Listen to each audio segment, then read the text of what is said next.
मैं हूं मंगलेश्वर और मैं इस समय बरगी विधानसभा में हूं। बरगी विधानसभा इस बार अहम भूमिका निभाने वाली है मध्य प्रदेश के चुनाव में। वो क्या भूमिका है, हम यहाँ के लोगों से बात करते हैं और पूछते हैं कि इस बार वो क्या चमत्कार करने वाले हैं। तो भाई साहब, इस बार क्या बरगी विधानसभा में क्या चमत्कार होने वाला है? इस बार बदगी विधानसभा में एक नया इतिहास बनेगा और वो नया इतिहास बनने का मुख्य कारण है कि युवा लोगों का गौणमाना गणतंत्र पार्टी के प्रति आकर्षण ज़्यादा।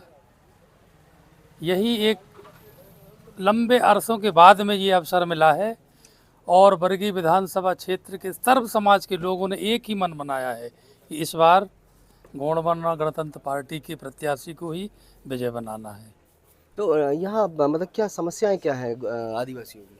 आदिवासियों की यहाँ पर विभिन्न प्रकार की समस्याएं हैं। सबसे पहले तो आदिवासियों को ज़मीनों पे बरगी का डैम बना हुआ है, वहाँ से उनको वंचित कर दिया गया है।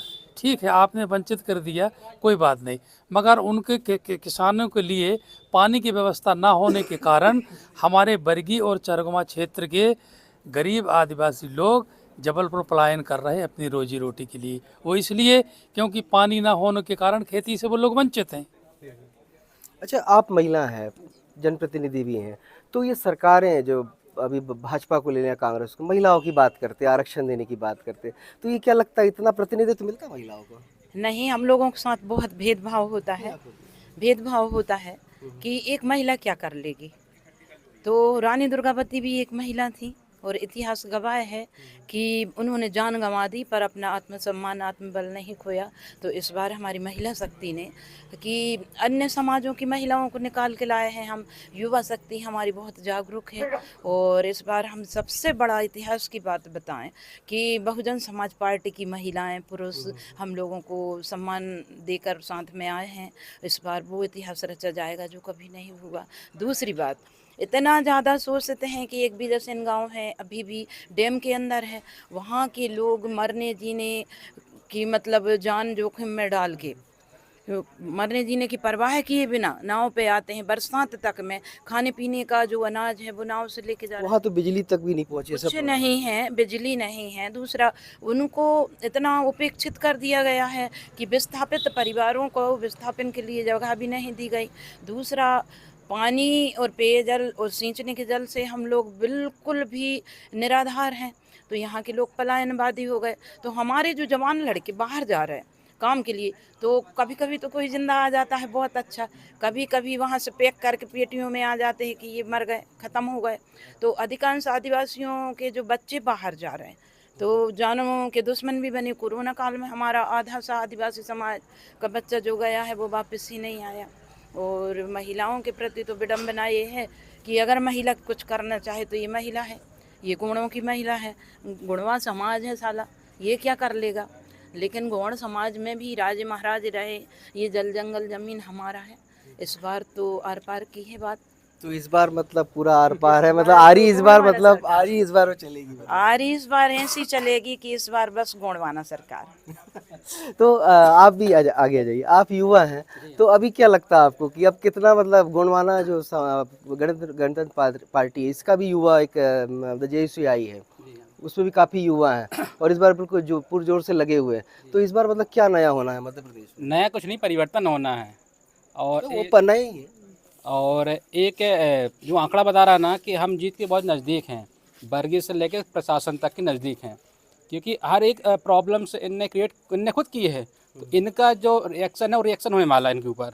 क्योंकि एजुकेशन में देखो तो बिल्कुल नील कर दिया है, 8वीं तक के बच्चे का माइंड खोखला कर दिया इनने कि खिला पिला के। जो विकसित होता है, बॉडी विकसित हो रही है लेकिन उनका माइंड विकसित नहीं हो रहा कि सत्य असत्य या सोचने समझने की, रिस्पेक्ट करने की, फैमिली या मेंबर की, ना टोटली ख़त्म कर दी है। अच्छा, ये आदिवासियों के जैसे अभी कुछ स्कूल चलते हैं सरकारों के, मतलब जो एकलव्य वगैरह है, बहुत सी चीज़ें यहाँ पे आदिवासी के बच्चे बड़ी तादाद में पढ़ते हैं। आपने देखा होगा कि 6वीं से लेकर 12वीं तक आवासीय विद्यालय वहाँ पढ़ते हैं, लेकिन उनको उनकी संस्कृति से बिल्कुल दूर किया जा रहा है। तो आप लोग का क्या प्रयास रहेगा? संस्कृति तो ठीक है, लेकिन जो मेन मोटिव है एजुकेशन, उसको तो आप डेवलप कीजिए ना। व्यक्ति संस्कृति तो वो अब बचपन से लेके आता है, संस्कार पढ़ाई के साथ साथ संस्कृति भी जरूरी जी है। हाँ। तो जब वो पढ़ाई डेवलप करेगा ना, जब वो समझ पाएगा ना कि वाकई में मेरे लिए क्या है, मेरा जो कर्तव्य या ड्यूटी क्या है, अब वही नहीं समझ पा रहा, तो संस्कृति तो बहुत बात की बात है। मतलब इनने जो उसको जीरो स्तर ना जीरो कर दिया है। और ऐसे ही इनका स्वास्थ्य संबंधित है। अब युवा युवा का क्या कदम है इसमें? युवा कदम ये है कि जो एजुकेशन है उसको डेवलप करना है, और जो बहुत बड़ी खाई बनाई जा रही है इंग्लिश और हिंदी मीडियम में, इसको बैलेंस लेके आना है। और एक जो है ना, इनका मोटिव रहता है कि इनको पिलाओ, कुछ भी करो ठीक है, लेकिन क्या है कि अभी जो शराब नशेड़ी हो रहे हैं ना, वो 40 साल बाद दवाई के आदी हो जाएंगे। तो हमारा जीवन तो खत्म है ना। अभी वो शराब पी रहे हैं, बाद में दवाई पियेंगे, तो वो कब विकास करेंगे अपने अपने परिवारों का। तो ये बहुत दो पॉइंट हैं जो शिक्षा और स्वास्थ्य को लेके, जो गवर्नमेंट से हम शुरू से ही मांग करते आए हैं, लेकिन अभी तक उन्होंने ध्यान नहीं दिया है। दादाजी आप आगे जाइए। ये अभी जो मध्य प्रदेश में ऐसी घटनाएं हुई हैं, शराब मतलब पेशाब करने वाली हो गई, चाहे मॉब लिंचिंग वाली हो गई, तो इससे क्या मतलब असर पड़ता है? इससे प्रभाव यही पड़ता है कि कांग्रेस और बीजेपी वे संयुक्त रूप से एक ही पहलू के दो सिक्के हैं। कांग्रेस और बीजेपी, वो आदिवासियों पर अन्याय अत्याचार होते हैं, ना कांग्रेस मुद्दा उठाती है ना बीजेपी। इसलिए अब की बार गोंडवाना की सरकार और इस आदिवासी समाज को उपेक्षित या लाचार बनाने वाली कांग्रेस और बीजेपी सरकार है। अब की बार गोंडवाना की सरकार बनेगी और बहुमत के नज़दीक हैं, और गोंडवाना गणतंत्र पार्टी और बहुजन समाज पार्टी गठबंधन में सरकार बनाने जा रही है। ये बात बहुत अच्छी बात है कि इस बार जो मायावती जी का साथ मिला है गोंडवाना को, उससे काफ़ी कुछ फ़र्क पड़ने वाला है मध्य प्रदेश की राजनीति में। और इन दोनों के गठबंधन से कहीं ना कहीं बीजेपी और कांग्रेस को बहुत बड़ा नुकसान होने वाला है। तो हमारे साथ में जो गोंडवाना पार्टी के जो जिला अध्यक्ष हैं मोहन उनके जी से हम उनसे बात करते हैं कि ये ऐसे आ जाइए थोड़ा, तो ये क्या मतलब इस बार मतलब गोंडवाना और बहुजन करने वाले हैं? सबसे पहले मैं हमारे शीर्ष नेता को धन्यवाद दूंगा, और राष्ट्रीय अध्यक्ष बहुजन समाज पार्टी मायावती जी को भी बहुत बहुत धन्यवाद। आज जो हम एक इतिहास रचने जा रहे हैं, जो कि ज़िंदगी में कहना चाहिए पहली बार एक अलग ऐसा होने जा रहा है। पीताम्बर और नीलाम्बर को मिला के हम जो कार्य योजना बना के जो काम कर रहे हैं,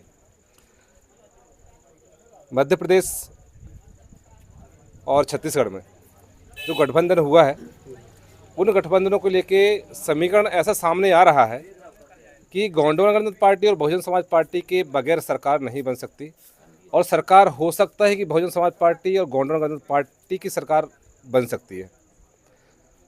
और इसके अलावा भाजपा या कांग्रेस की सरकारें बिना हमारे पार्टियों के सरकार नहीं बना सकते।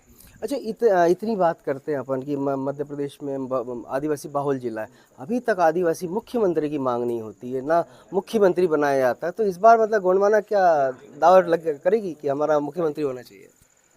इस बार चुनाव के पूर्व से ही काफ़ी समय से ये निर्णय ले लिया गया है कि इस बार सरकार में हमारी जो सहभागिता होगी, उसमें सबसे पहले हमारी मांगे हैं आदिवासी मुख्यमंत्री की।